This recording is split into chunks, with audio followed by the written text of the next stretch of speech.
Tere ilusat esmaspäeva! Täna jagan sulle mõtteid sabotaažist.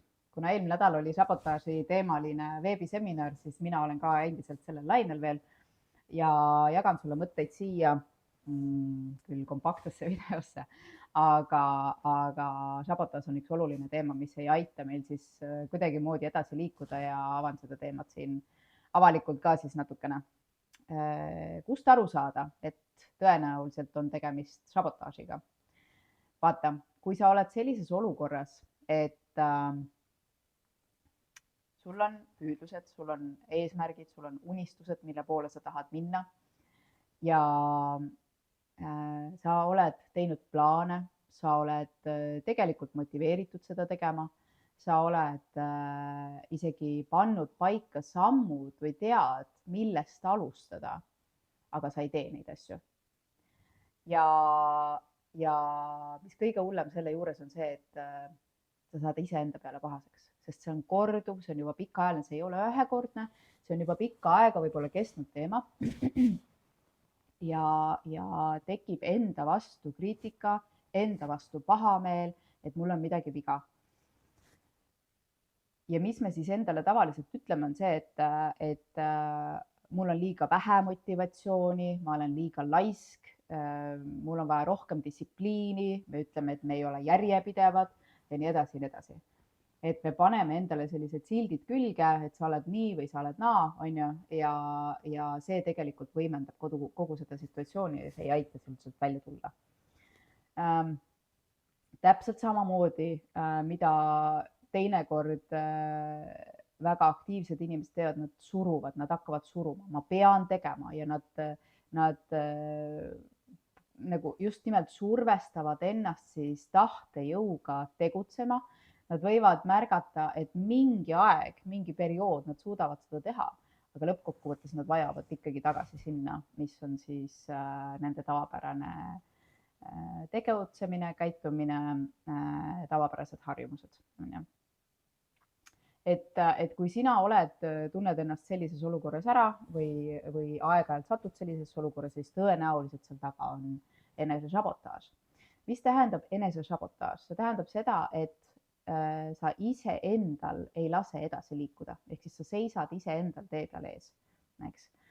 Ja miks me sellist asja teeme? Seal on juba sügavad põhjused. Et ma räägin sulle oma näite. Mina ka aeg-ajalt satun sellisesse olukorda, see on täiesti normaalne, sellepärast et vaata, kui sa hakkad astuma ühel hetkel oma tee poole, siis sa jõuad, sul on nagu trepp nii-öelda, sa jõuad hops mingile tasemele, eks, ja siis sa harjud selle uue tasemega ära ja siis sa hakkad vaatama edasi, aga see sinu tase, kus sa oled, see on kogu sinu alateadlik nii-öelda siis alateadvus harjub sellega ära, nii, siin on turvaline. Algus oli tal võib-olla seal ka raske. Me alustame reeglina, me oleme püsime sellelt kohas, selles nii-öelda siis harjumustes, keskkonnas ja nii edasi, mis me oleme lapsepõlvest omale kaasa võtnud, eks. Aga kui sa suudad nii-öelda siis oma elus juba edasi liikuda, mingil määral me kõik liigume edasi, inimene on tulnud siia arenema nii-öelda. Ja sa astud edasi, nüüd sa hakkad edasi püüdlema, siis alati see uus tundub hirmutav. Sellega käib kaasas mingisugune mõttemaailm, miks me siis ei võtta seda vastu. Need on juba kas on siis teadlikud, sa oled teadlik oma hirmust, jah, ma kardan, siis tuleb see tahte, et lähme läbi. See on ka vajalik, aga selleks, et rahulikult nii-öelda iseennast lõhkumata liikuda edasi ja päriselt püsivalt ka siis seda uut taset hoida, on vaja teha sügavat tööd iseendaga, eks. Ehk siis, kui sa oled nüüd selle tasemega ära harjunud, ja hakkad edasi vaatama, siis tekivad uued hirmud ja sinu alateadvus ütles, oot, meil siin oli turvaline, kus sa nüüd minema hakkad. Ja minul täpselt samamoodi, nagu ma ütlesin, et erinevatel etappidel peab elu peegeldama hakkama sulle neid hirme või isegi mitte hirme, vaid need on sügavamad uskumused, mis ei lase siis sul nüüd jälle uuel etapil edasi minna, eks. Aga inimene ju on loodud, meil on sisuliselt sisse kodeeritud see, et me tahame paremat ja see on tahta paremat, see on omaette teema, millest võiks rääkida, aga see on ülioluline tegelikult, et me lubaksime endal tahtada paremat. aga meid on õpetatud või siis programmeeritud, kuidas mõnele meeldib öelda, toimetama nii-öelda see vajaduste baasil, on ju. Aga kui sa oled ettevõtja, siis sa oled ilmselgelt tahtja ja tahtmises ei ole mitte midagi halba, et see on edasiviiv jõud, eks. Ja see on meile sisse kodeeritud ja sina oled seda siis endale tunnistanud ja see on väga-väga hea asi. Nii, ja kui sa tahad nüüd paremat, aga sa ei suuda liikuma, ongi siis nii-öelda venitad ja nii edasi ja pane tähele, kuidas sabotaaž käitub ka. Kui on ees alateadlikud blokeeringud, ehk siis sa ei suuda, sa ei saa aru, et nagu vahest ajab naerma ka, kuule Liina, mis sul viga on, no mida sa teed, noh.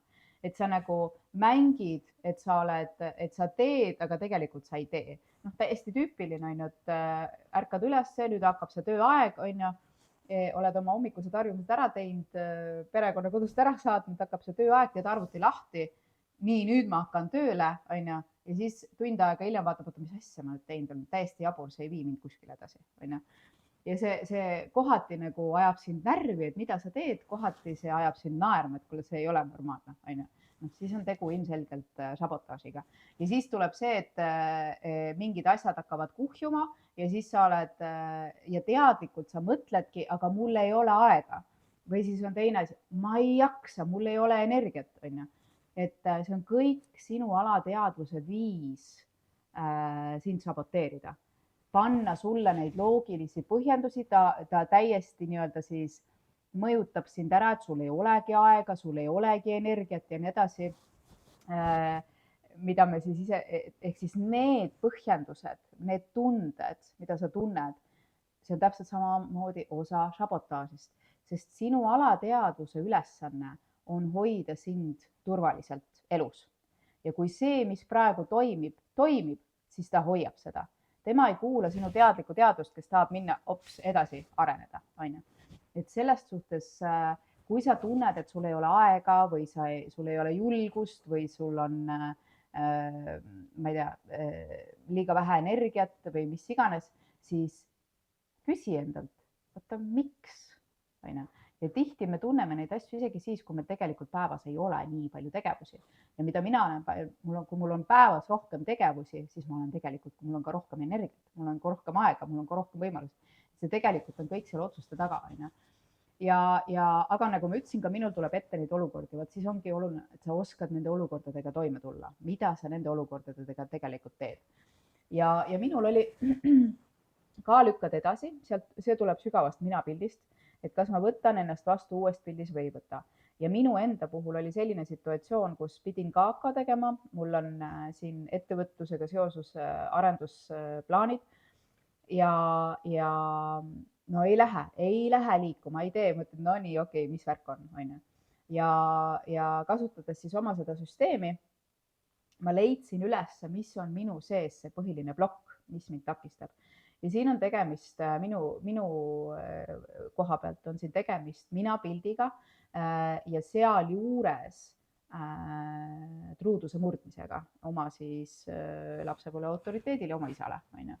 Ehk siis, kui mina nüüd muudan seda minapilti, kes on see uus Liina, kes peaks siis viima ettevõtte järgmisele tasemele versus vana Liina, kes on tubli, sõnakuulelik, väikene tüdruk, kes issile vastu ei vaidle, jah. Ehk siis uus mina eeldab otsustamist, uus mina eeldab vastutust, uus mina eeldab juhtimist, on ju. Ja siin tekivad käärid, et kui mina nüüd muutun selliseks, siis see on truuduse murdmine. Need on sügavad teemad, soovitan vaadata või lugeda raamatut The Big Leap, seal on näiteks truudusest juttu. Ehk siis seal on ka need sügavad sabotaaži põhjuseid toob välja. Aga see on eneseväärtuse teema suuresti, eks.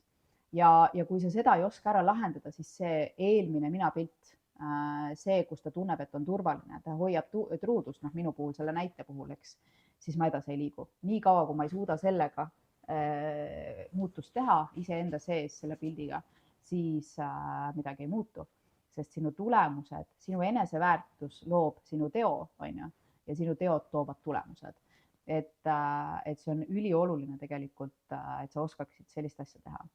Ehk siis sabotaaži puhul on oluline, et sa märkad, et ahaa, okei, ma olen ilmselt sabotaažis. siis sa proovid mõista, milles asi on ja siis sa lahendad selle sisemiselt ära ja sealt hakkab liikumine. Ja kui sa hakkad liikuma, siis see ei ole raske, see ei ole selline tunne, et sa pingutad ja lähed, vaid siis ta tuleb nagu, sul tekib järsku energia, sul on kerge olla, sa oled rõõmsam ja joyful, on ju. Et kui sul tekib nagu mingisugune enesekindluse puhang sisse, vot siis sa liigud edasi ja see ei ole isegi mitte, sa teed seda uudishimu, kui sul on niivõrd põnev ja siis sa vaatad, oota, kus see aeg nüüd läks, on ju. Ja vaata, kui palju ma sain tehtud. Et see on hoopis teistsugune seisund, kus sa oled, kui sa saad iseenda sees need sügavad murekohad siis enda pildis ära lahendada, ehk siis õpid oma alateadvuse blokeeringuid tundma. Mina nimetan alateadvust elevandiks, sest siis proovid elevanti mõista ja temaga koos töötada, et ta ikkagi liiguks sinna poole, kuhu sina tahad, sest sinu jõud, tahtejõud ja see juhi nii-öelda loogilise aju jõud elevandist ehk alateadvusest üle ei käi, et nii kaua pole mõtet, mina olen aru saanud, et pole mõtet oma energiat sinna panna, kõige tähtsam töö on ikkagi siin sellega. Mina teen seda iga päev ja et ma saaksin kerguses edasi liikuda. Me kõik oleme inimesed, meil kõik elu peab peegeldama meile kohti, mis on vaja tervendada. Sellepärast tulevad nii-öelda rasked olukorrad, aga kui sul on see süsteem, kuidas sellest välja tulla, siis need etapid elus on võimalikult palju kergemini ilma liigse impulsiivsuseta, mis me siin üle-eelmine nädal rääkisime, jah. Et sa saad nii-öelda mentaalselt tugevaks inimeseks ja enesejuhiks samamoodi. Et sellised mõtted sabotaaži teemal. Sabotaaži on võimalik maha võtta, kui sul on süsteem olemas, tööriistad olemas selleks ja kui sul ei ole, siis täna õhtuni veel on võimalus liituda Ma olen piisav coaching koolitusprogrammi grupiga, kus me siis paneme uut gruppi kokku ja aitame teil luua enda jaoks selle süsteemi, et sa suudad sellistest olukordadest välja tulla. Ja see, mis on preemia, kui sa selle etapi läbi teed, tänasest alustades sa oled jaanipäevaks teine inimene. Et see on see, ma tean, mis tulemusi need koolitused on inimesed nüüd on aidanud sadu inimesi ja see rahu, mis sul iseendaga on ja see liikumine ja see, et sa ei põe neid võib-olla keerulisemaid olukordi elus, see annab selle turvatunde ja vabaduse ja lõpuks oledki, kõik on fine. Ühesõnaga, mina olen fine ja kõik on fine. Et see eeldab tööd loomulikult, see ei ole niisama nii-öelda siis mingisugune kerge teekond kuskile unistuste pilvedesse. See eeldab töö tegemist, aga nüüd me siis avame grupi ja oled oodatud. Panen lingi siia video juurde ka, et täna õhtul läheb nimekiri lukku ja me alustame. Ja seal on juba sinu võimalus hakata kasutama samasugust süsteemi, nagu mina olen seda juba aastaid teinud. Need on tõesti väärt moodulid ja mudelid seal programmis, mis aitavad igas elukorras edasi, nii et jõudu. Aga loodan, et kohtume sinuga siis ühel või teisel pool ja igal juhul järgmine nädal uute mõtetega. Tšau, tšau.